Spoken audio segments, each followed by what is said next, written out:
the Jackson County Department on Aging, Danielle Piquette and Lori Mead. Welcome to the show. Thank you for having us. You know, this weather and the power being out for several days, I'm concerned about those seniors who might be living alone. Maybe they don't have any relatives nearby. That's, for some, potentially a dangerous situation. Yeah, when the storm first came in, we weren't able to deliver just because of weather conditions, but definitely when we got back out there on Friday, our drivers were taking out extra emergency meals, checking in with the seniors. So when you think about Meals on Wheels, you always think nutrition, but there's that other side that comes with it, is that check-in with those elderly in our community and making sure that you have eyes on them, make sure that they're okay.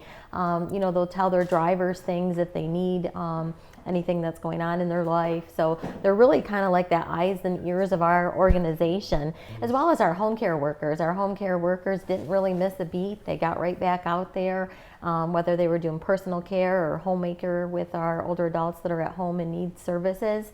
So I really think the Department on Aging is that support that can help people who may need services in their home and kind of provide that touch with them.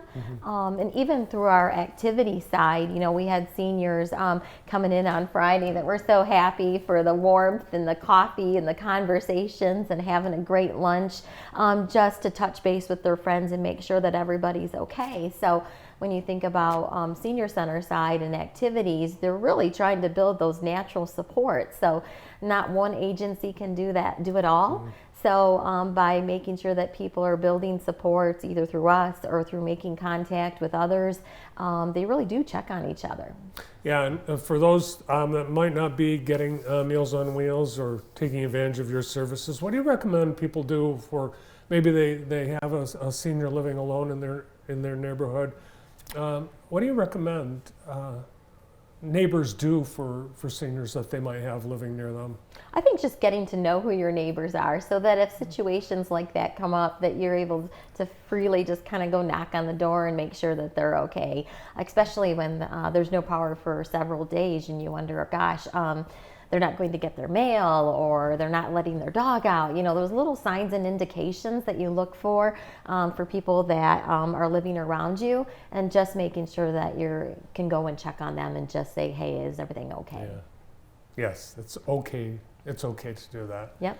And I know that if someone is missing from a typical enrichment activity that is a regular, people take notice. They do, and they have their own support system, which is what we encourage and want, so they can call each other and send cards if you haven't seen each other for a while, and do that. And along with them checking in, we had a lot of people plugging in their cell phone chargers. That was hard. Well, we wanted to look back on the year for the Department on Aging and see how things went. And I think for the most part, we're back to in person for most of the activities. Everything back up. Yeah, everything's really in person for us. I think that when I look back on like 2022, and it really was a great year as far as engaging with caregivers, engaging with older adults, and just being out there in the community, definitely speaking to groups about what we do. So when I think of the Department on Aging, we're really kind of twofold in that we offer services in the home, but we also have our activity side, trying to keep people engaged through exercise, dance programs, things like that. So when I looked at the numbers, we touched probably the lives of over 4,800 people. Wow. Within 2022. And our largest program, which is Meals on Wheels, we served, like 330,000 meals. 330,000 meals, and touched the lives of over 1,300 older adults in the community just with that one service. Here's some photos you brought along. Now, is Is this part of the Meals on Wheels? Yeah, that's really is our kitchen team. It's really is a production each day as they're preparing meals to get out, whether it's at a senior site or whether it's for a home delivered meal client. We really have a fabulous crew and team that get together for all of our services. So we have about 70 people on staff with us on average. And we really work well as a team, coming to each other when we need support or we have this issue going on. So, and definitely keeping the focus on the seniors that we serve and the community at large. Well, that's a great example of the type of food. It's fresh, it's not prepackaged, it's hand prepared every day by your team. All right, this looks like one of Lori's activities. We had a great party season in 2022. Party season? Party season. When is party season? Party season started with our volunteer luncheon, and we moved into a summer garden party. That is jam session every Tuesday at 1 o'clock. The jam circle is hugely popular. We added a Thursday jam. It's a little different, but we did. The garden party was amazing, first ever.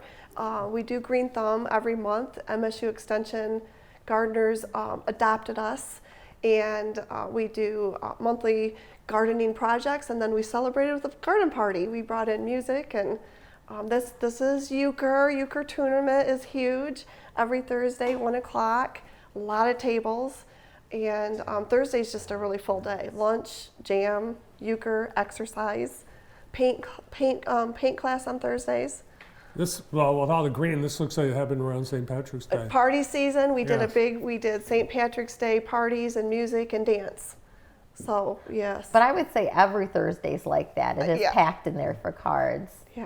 We built up our crafts and craft and chat and paint parties over 2022. So we'll do a craft or a paint class or a soap making or something special every month.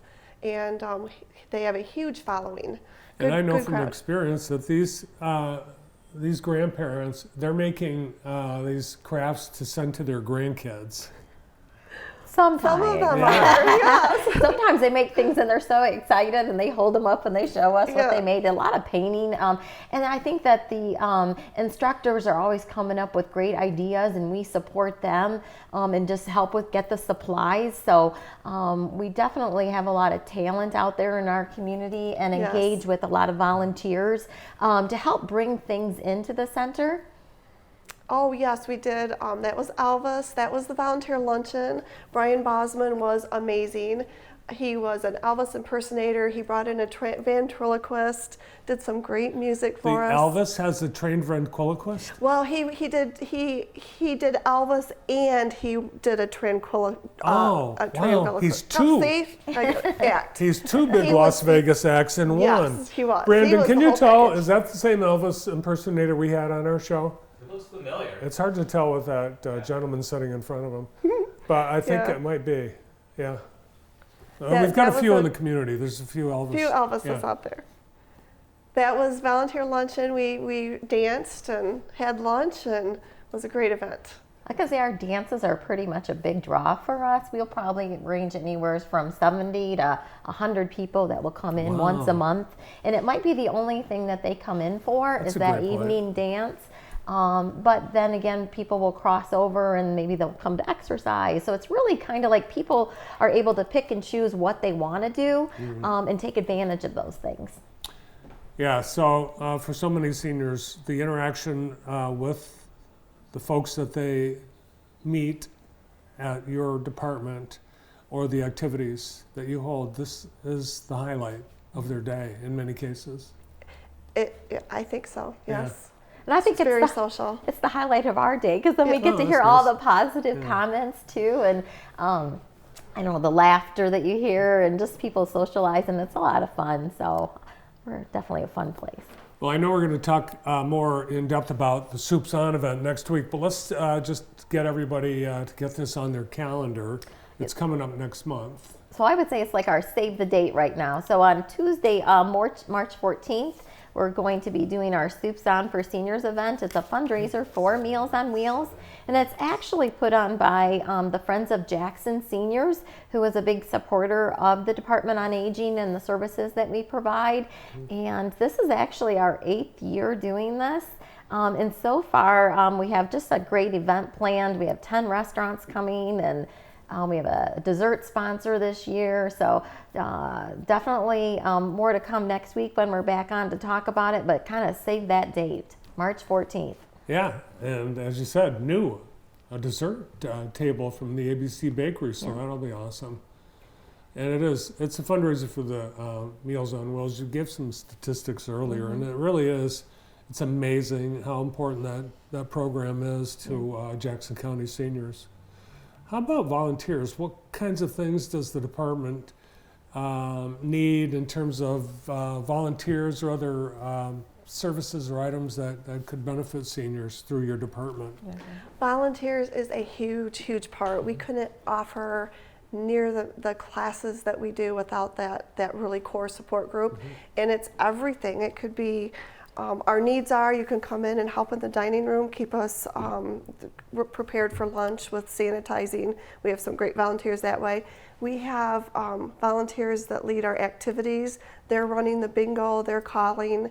Our craft volunteers, like Danielle said, they are extremely talented. They come in and give us these great ideas and really engage with our groups.